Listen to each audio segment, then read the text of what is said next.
Assalamualaikum warahmatullahi wabarakatuh. Berikut adalah materi untuk mata kuliah ilmu dan evaluasi gizi pada pengolahan pangan. Untuk pertemuan terakhir kita akan membahas tentang pengaruh pembekuan atau freezing terhadap nilai atau mutu gizi dari produk pangan.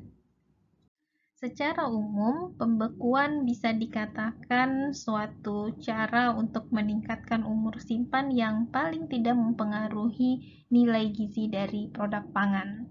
Bahkan, US Food and Drug Administration itu seperti badan POM-nya Amerika itu menyatakan bahwa produk pangan beku, produk pangan buah-buahan dan sayur-sayuran beku itu boleh diberi label healthy atau sehat karena nilai gizi dari produk beku tersebut hampir sama atau comparable dengan versi segarnya atau raw versionnya. Jadi ya di awal ditekankan sekali lagi bahwa pembekuan itu tidak mempengaruhi nilai gizi secara signifikan.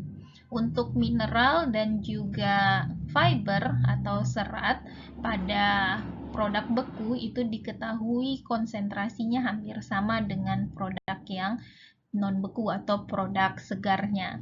Tapi memang kalau untuk mineral dan fiber itu relatif mereka lebih stabil selama proses pengolahan pangan. Nah, ini contoh lain lagi yang menunjukkan bagaimana si zat gizi itu stabil selama pembekuan. Di sini terlihat di sumbu X adalah waktu atau hari setelah si produk itu dipanen sampai hingga 21 hari. Terus yang sumbu Y itu adalah kadar dari asam askorbat atau vitamin C.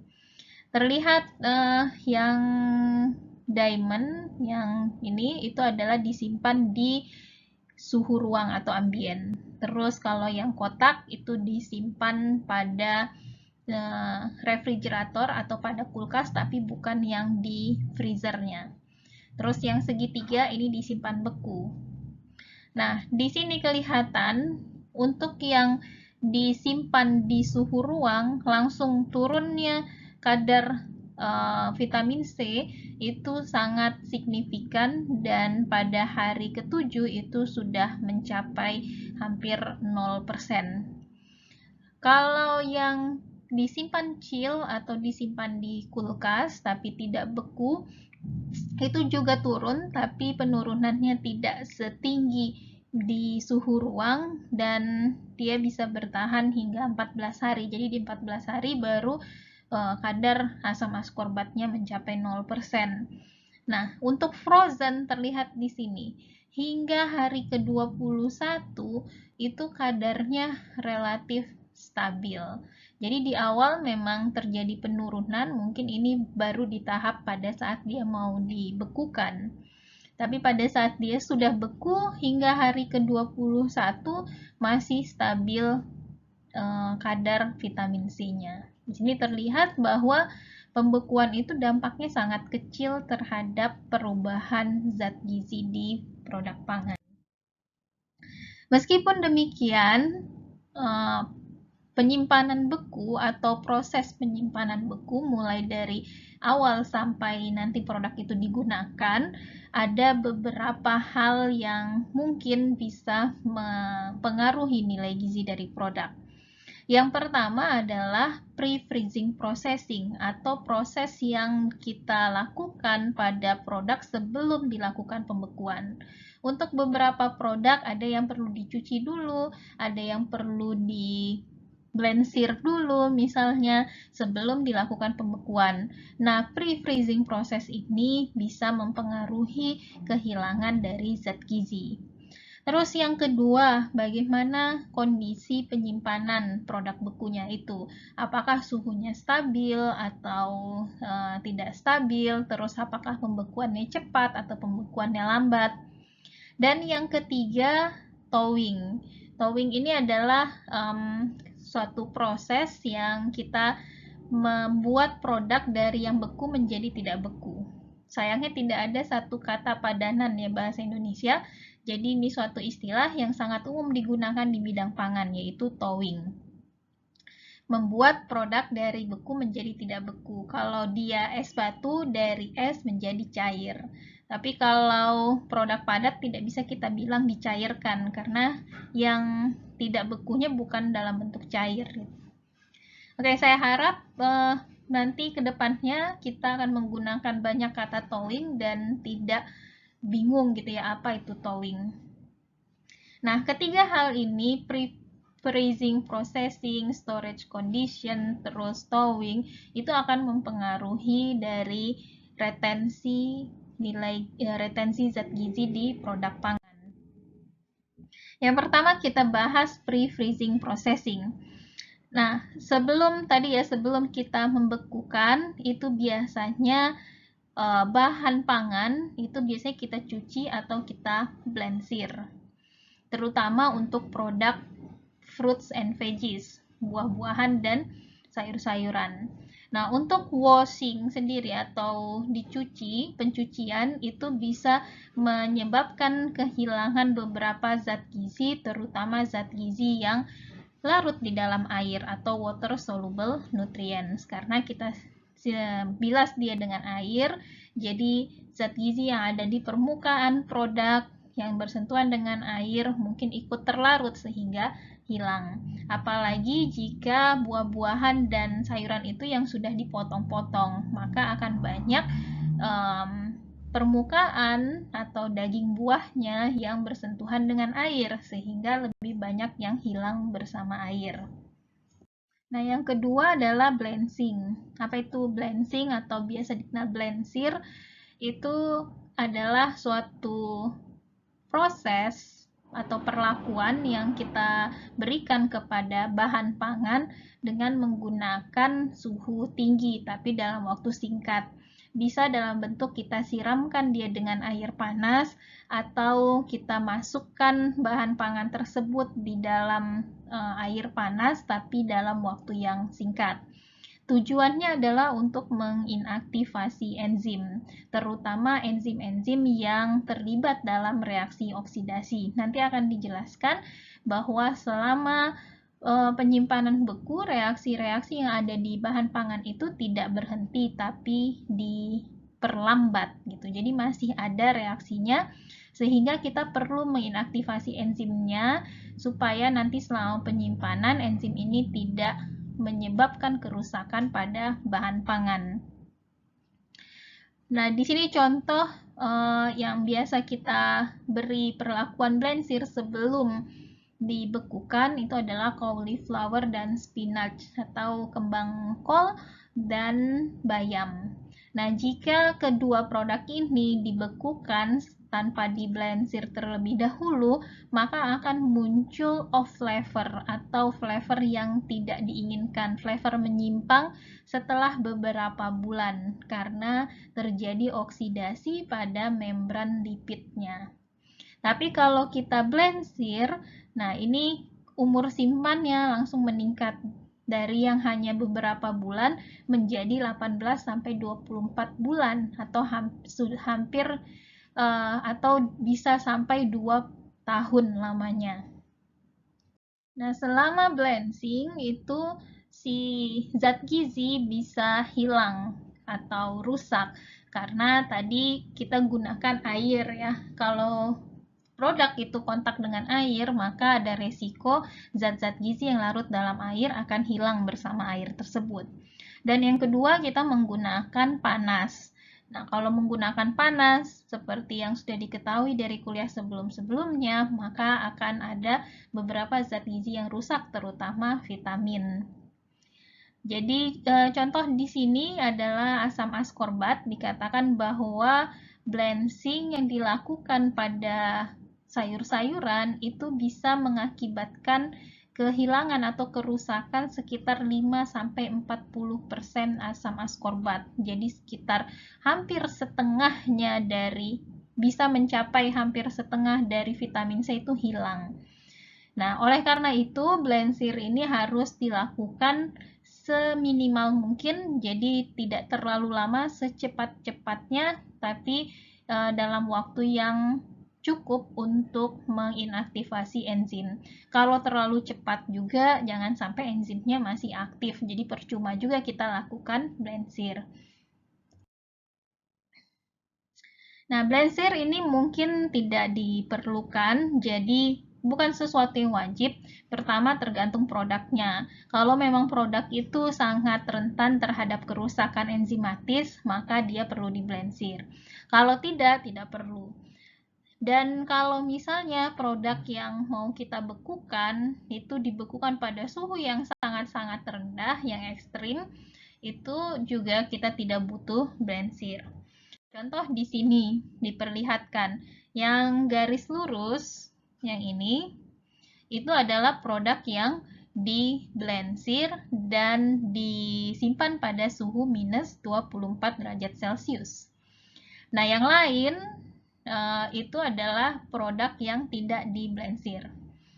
Nah, yang tidak diblensir kalau misalnya disimpan di suhu minus 20 derajat Celcius, itu cepat terjadi kerusakan. Kalau di sini indikatornya adalah asam askorbat atau vitamin C. Cepat vitamin C-nya turun. Kalau yang minus 20 derajat Celcius. Nah, tapi kalau kita simpan dia lebih dingin di bawah minus 20 derajat Celcius, misalnya ini minus 24 derajat Celcius, ini tanpa diblensir pun nilai gizinya hampir sama dengan yang diblensir tadi, yang ini. Nah, terus apalagi kalau misalnya kita simpan dia lebih di suhu yang lebih rendah lagi, misalnya minus 55 derajat Celcius. Itu bahkan bisa dikatakan tidak ada ya, karena hampir tetap setelah 12 bulan masih tetap hampir 100% vitamin C-nya ada di produk tersebut. Jadi kerusakannya sangat minimal. Akan tetapi kalau kita mau simpan makanan minus 55 derajat Celcius, ini kurang praktis karena freezer untuk rumah tangga maupun di industri itu tidak mencapai minus 55 derajat Celcius.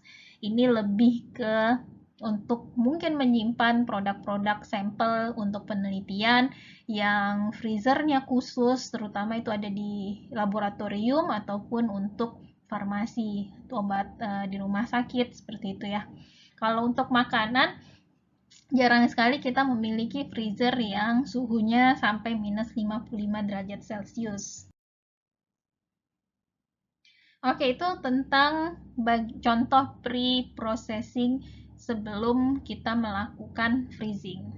Nah, untuk frozen storage-nya sendiri atau penyimpanan beku sendiri ada beberapa hal yang perlu diperhatikan.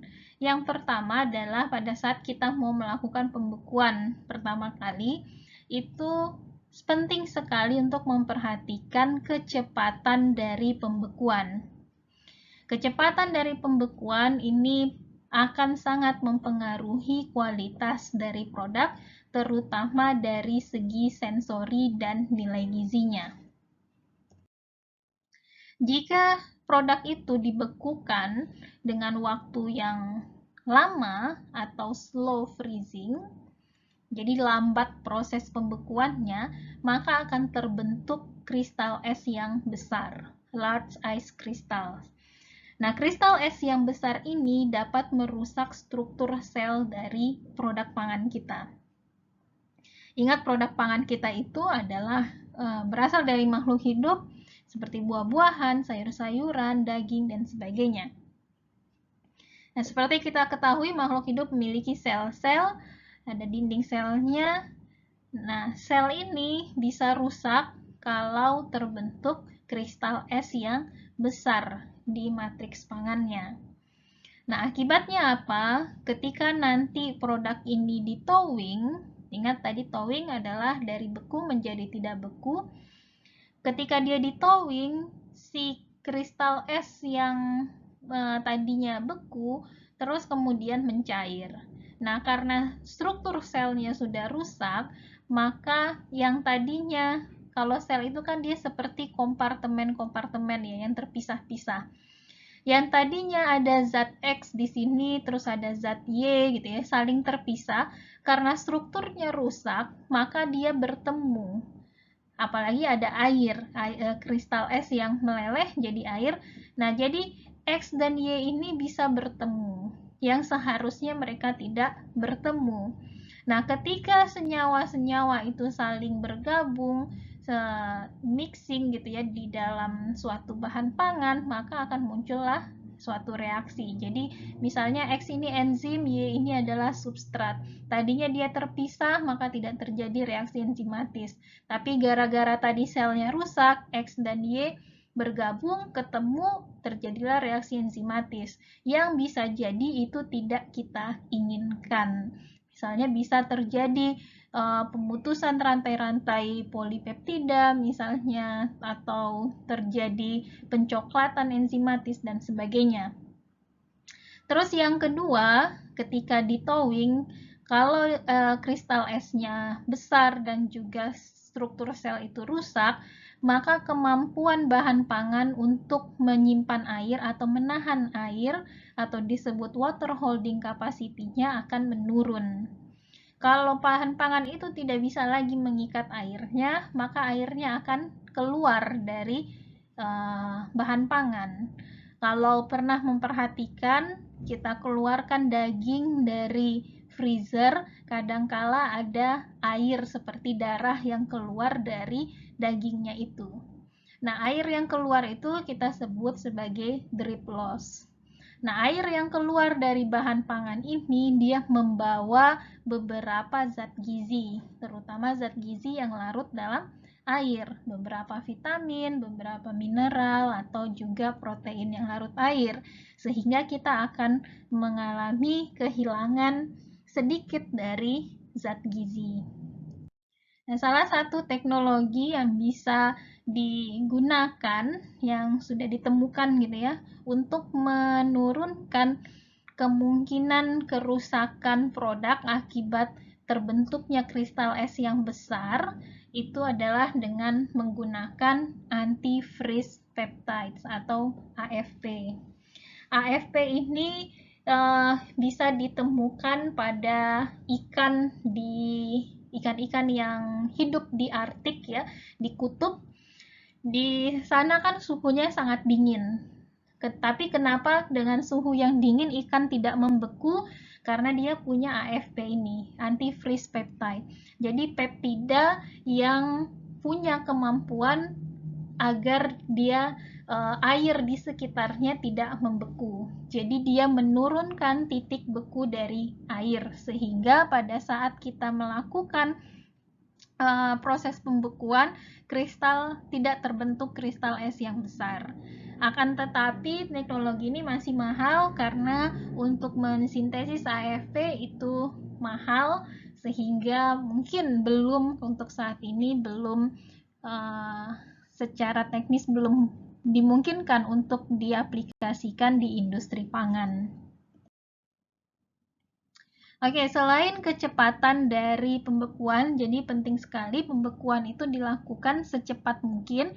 Jadi kalau di industri pangan itu proses pembekuannya sangat cepat. Beda kalau menggunakan freezer di rumah. Kalau freezer di rumah itu kan dibutuhkan waktu bahkan bisa berjam-jam supaya dia membeku. Kalau di industri menggunakan suhu yang sangat rendah sehingga pembekuannya bisa dilakukan secara sempurna dalam hitungan menit, bahkan mungkin detik untuk beberapa produk.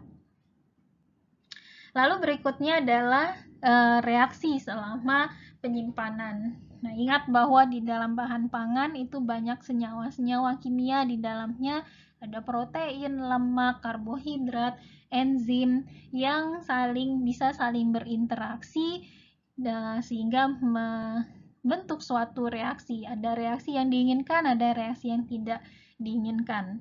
Nah, secara umum selama penyimpanan beku, reaksi-reaksi yang terjadi di bahan pangan itu kecepatannya menurun drastis. Tapi ingat, kecepatannya menurun, bukan berhenti. Artinya, selama penyimpanan, kerusakan pada bahan pangan tetap terjadi, meskipun lambat. Oleh karena itu, produk beku itu bisa sampai bertahun-tahun masih bagus. Tapi dia, ingat sekali lagi, bukan stop ya, hanya diperlambat. Artinya produk itu bisa rusak selama penyimpanan beku. Nah, salah satu reaksi yang sangat penting yang terjadi di selama penyimpanan beku dan salah satu faktor penyebab utama kerusakan pada produk beku adalah reaksi oksidasi. Jadi reaksi oksidasi masih terjadi selama penyimpanan beku meskipun kecepatannya lebih rendah. Nah, si reaksi oksidasi ini menyebabkan beberapa kerusakan pada bahan pangan, contohnya terbentuknya rancidity atau produk memiliki off flavor, yaitu punya aroma dan rasa yang menyimpang. Terus ada penyimpangan juga terhadap warna dari produk, misalnya warnanya menjadi lebih gelap. Terus kalau untuk daging atau ikan, itu tekstur dagingnya menjadi lebih keras. Beberapa vitamin seperti vitamin C dan B9 itu juga sensitif terhadap reaksi oksidasi dan reaksi oksidasi ini bisa merusak vitamin-vitamin tersebut. Nah, seperti yang kita ketahui bersama bahwa reaksi oksidasi itu lebih rentan terjadi pada produk yang mengandung banyak lemak atau lipid, maka produk-produk yang mengandung tinggi lemak itu akan lebih cepat rusak akibat reaksi oksidasi dan muncullah off flavor atau flavor yang tidak diinginkan. Contoh, kalau ikan yang mengandung banyak lemak gitu ya, ikan yang berlemak itu penyimpanannya sekitar 6-9 bulan, sedangkan ikan yang putih yang tidak banyak lemaknya itu bisa bertahan 12-24 bulan. Terakhir, setelah produk pangan kita dari beku mau kita gunakan, itu biasanya kita thawing terlebih dahulu sebelum dimasak. Nah, selama thawing kemungkinan akan terjadi kehilangan air dari baik intra maupun ekstraseluler dari dalam sel itu sendiri maupun dari luar sel. Fluida atau larutan yang ada di dalam sel maupun di luar sel itu bisa keluar, terutama untuk produk yang tadi dibekukan secara lambat yang membentuk kristal es yang besar sehingga struktur selnya sudah rusak. Nah, ketika ada air yang keluar dari produk, maka senyawa-senyawa zat gizi seperti protein dan vitamin itu bisa hilang bersama air yang keluar atau biasa dikenal dengan nama drip loss. Ini salah satu penelitian yang menunjukkan bagaimana si nilai gizi itu berubah akibat thawing. Ini contoh datanya bisa dilihat di sini. Dan thawing itu sendiri bisa dilakukan dengan berbagai metode. Contoh di sini ada kita akan bandingkan AHA itu di thawing dengan hot water. Jadi produknya disiram dengan air panas supaya cepat menjadi tidak beku. Terus kalau AM itu di thawing dengan menggunakan microwave. Jadi si produknya dimasukkan ke dalam microwave akan timbul panas sehingga dia menjadi tidak beku. Dan AR itu di thawing di room temperatur, dibiarkan saja di suhu ruang. Nah, berbeda metode thawing itu akan berbeda dampaknya terhadap baik nilai gizi maupun tekstur. Nah, di sini kita akan melihat nilai gizi. Kita bandingkan. Pertama tadi metode, terus yang kedua thawing cycle atau siklus thawing. Kadangkala setelah kita thawing produknya belum habis, kita bekukan lagi. terus habis itu kita towing lagi, kita bekukan lagi. Ini bukan suatu hal yang direkomendasikan. Kalau sudah di towing, itu sebaiknya langsung dimasak dan dikonsumsi, tidak dibekukan kembali, karena teksturnya sudah berubah, terus juga nilai gizinya berubah. Tapi kadangkala itu tidak bisa dihindari. Pertama, mungkin terlalu banyak bahannya sehingga tidak semuanya langsung habis. Kedua, bisa saja terjadi towing selama transportasi. Misalnya kita beli bahannya di supermarket, terus perjalanan ke rumah itu cukup panas udaranya sehingga dia tertowing, terus kita masukkan lagi ke dalam freezer. Nah, itu siklus towingnya sudah lebih dari 1 kali. Dan di sini mereka juga mengecek bagaimana perbedaan zat gizinya ketika towing dilakukan beberapa kali. Jadi ada cycle 1, towing pertama, cycle 2, towing ketiga, dan sampai ke 4. Nah, di sini coba kita bandingkan dulu antara metode towing. Nah, yang AHA tadi misalnya untuk kadar protein. Yang AHA itu di towing dan kadar protein di towing dengan air panas. Kadar proteinnya dari 15%, awalnya 15% berkurang menjadi 14%. Terus kalau air yang di suhu ruang lebih rendah lagi kadar proteinnya. Terus kalau yang AM yang di microwave tetap 14%, sedikit lebih tinggi daripada yang AHA. Bisa dilihat di sini bahwa yang di microwave itu kerusakannya lebih sedikit dibandingkan dengan yang di suhu ruang maupun yang disiram air panas. Lalu ketika si towing ini dilakukan kedua kalinya, jadi yang sudah cycle 1 setelah ditowing dibekukan kembali, terus ditowing lagi. Nah, terlihat di sini terjadi penurunan terhadap kadar proteinnya. Semakin lama, semakin menurun. Hingga cycle keempat yang tadinya 15% sekarang tinggal 12%-an. Dan setelah di towing keempat itu sudah beda lagi trennya atau kecenderungannya. Tadinya kan yang paling bagus itu yang microwave, tapi di cycle keempat yang microwave sudah lebih rendah daripada yang hot water. Nah, di sini terlihat bahwa ada 2 hal yang perlu diperhatikan dalam hal retensi nilai gizi, yaitu yang pertama adalah metode towingnya, dan yang kedua sudah berapa kali produk itu di towing. Semakin sedikit dia tertowingnya, maka kualitasnya akan semakin baik. Oke, demikian penjelasan yang bisa saya berikan mengenai dampak dari pembekuan terhadap nilai gizi dari produk pangan. Terima kasih atas perhatiannya. Assalamualaikum warahmatullahi wabarakatuh.